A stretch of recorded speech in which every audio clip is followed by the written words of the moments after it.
श्री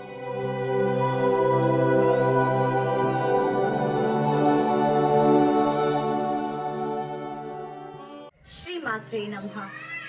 मैं शिल्पा सिंह राठौर स्वागत करती हूँ आज आपका मेरे YouTube चैनल भाग्य वृद्धि में। जैसा कि आप जानते ही हैं, मैं YouTube के माध्यम से आपको तंत्र से रिलेटेड, ज्योतिष से रिलेटेड कुछ गुप्त बातें बताती हूँ।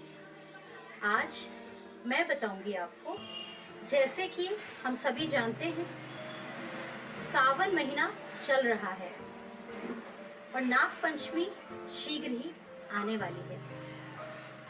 नाग पंचमी पे हम नागों को पूजते हैं, नागों का पूजन करते हैं। हमारे शास्त्रों में 10 पौराणिक नाग बताए गए हैं। अगर इन 10 पौराणिक नागों का पूजन करते हैं तो जो समस्त पाप आपने अपने जीवन काल में इकट्ठे किए हुए हैं या आपके जीवन में मुश्किलें आ रही हैं, उन पापों की वजह से जो आपने पिछले जन्मों में किए हैं, तो मैं आज उन्हीं 10 पौराणिक नागों के बारे में आपको बताऊंगी और क्या करना चाहिए कि उनकी आपको कृपा प्राप्ति हो सके। हमारे पुराणों में सैकड़ों नागों का उल्लेख मिलता है। ये सभी कश्यप ऋषि की पत्नी कद्रू से उत्पन्न हुए। उनके 8 प्रमुख पुत्र हैं: अनंत, वासुकी, तक्षक, करकोटक, पद्मा, महापद्मा, शंख और कुलिक। इसके अलावा धृतराष्ट्र और कालिया नाग भी चर्चित हैं। अब बताती हूँ आपको शेषनाग के बारे में। जैसा कि हम सभी जानते हैं, भगवान विष्णु शेषनाग के ऊपर विराजे हुए हैं और हमारी पूरी पृथ्वी शेषनाग जी पर टिकी हुई है। और महाभारत काल में जो कृष्ण जी के भाई थे बलराम जी, वो भी शेषनाग के ही अवतार थे। शेषनाग जी जो हैं, वो भगवान विष्णु के सेवक शेषनाग के सहस्त्र फन पर धरती टिकी हुई है। अब वासुकी जी की बात करते हैं, जो भगवान शिव के भक्त हैं। उन्हें हम वासुकी जी के नाम से जानते हैं। समुद्र मंथन के दौरान मंदराचल पर्वत को मथनी तथा वासुकी को ही नेति यानी कि रस्सी बनाया गया था। त्रिपुरा दाह के समय वे शिव के धनुष की डोर भी बने थे। महाभारत काल में उन्होंने विष से उनकी रक्षा की थी। किनकी रक्षा की थी बताइए, सोचिए जरा। भीम जी की रक्षा की। जी हाँ, जो विष से रक्षा हुई थी भीम जी की, वो वासुकी जी ने ही की थी। अब बात करते हैं तक्षक के बारे में। महाभारत काल में शमीक मुनि के शाप के कारण तक्षक नाग ने राजा परीक्षित को डस लिया था। तब उनके पुत्र जन्मेजय ने नागदा यज्ञ कर सभी नागों को मार दिया, लेकिन करकोटक बच गए। जो नागराज करकोटक हैं, वो शिव के गण हैं।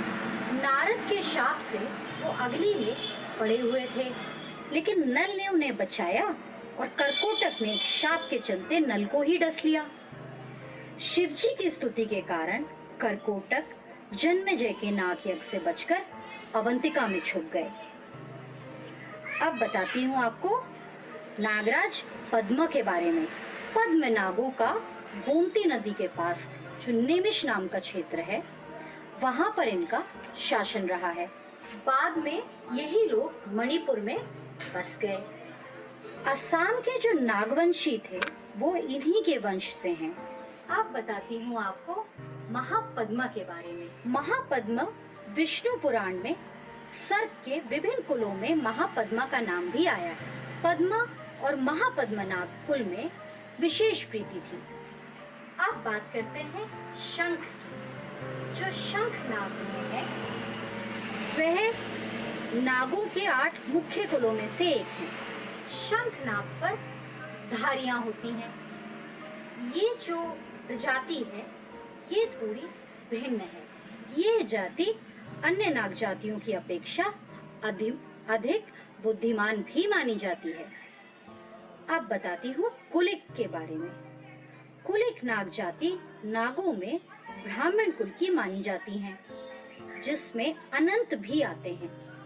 ये अन्य नागों की भांति कश्यप ऋषि के पुत्र थे, लेकिन इनका संबंध सीधे ब्रह्मा जी से भी माना जाता है। अब बताती हूँ धृतराष्ट्र नाग के बारे में।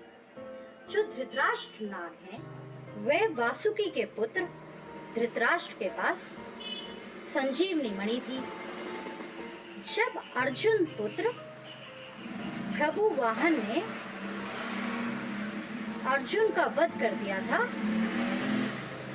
तब अर्जुन को जिंदा करने के लिए बभ्रुवाहन ने धृतराष्ट्र से युद्ध करके वे मणि हासिल की थी, और इसी मणि के उपयोग से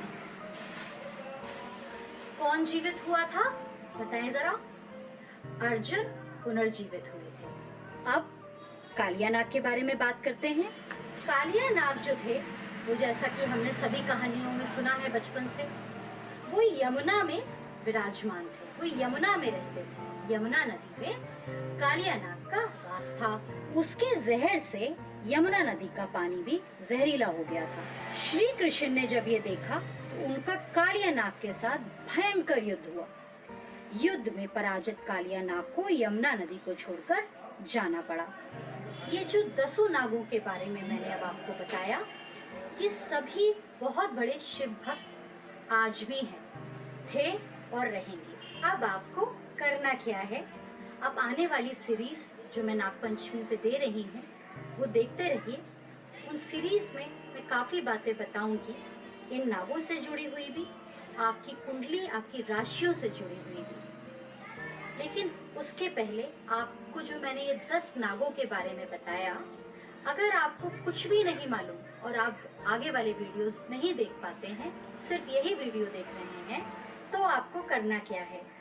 आपको पूजा पाठ भी बहुत डिटेल में नहीं आता, कोई बात नहीं। आप और आपके जितने भी परिवार के सदस्य हैं, वो बस फूल ले लें, 10-11 फूल आप ले लें, और उन फूलों का नाम लेके, या बेलपत्र ले लें आप, और बस आपको वो नाम बोलना है उन नाग का, और नमः कह के शिव जी पर चढ़ा देना है। इतना छोटा सा प्रोसेस है, इतना छोटा सा उपाय है, पर ये पूर्ण ताकत रखता है कि जो भी पाप आपके जीवन में अर्जित हैं, वो पूर्ण रूप से समाप्त हो जाए। आशा करती हूँ आज का टॉपिक आपको पसंद आया होगा। अपने विचार कमेंट सेक्शन में जरूर लिखिए। श्री मात्रे नमः।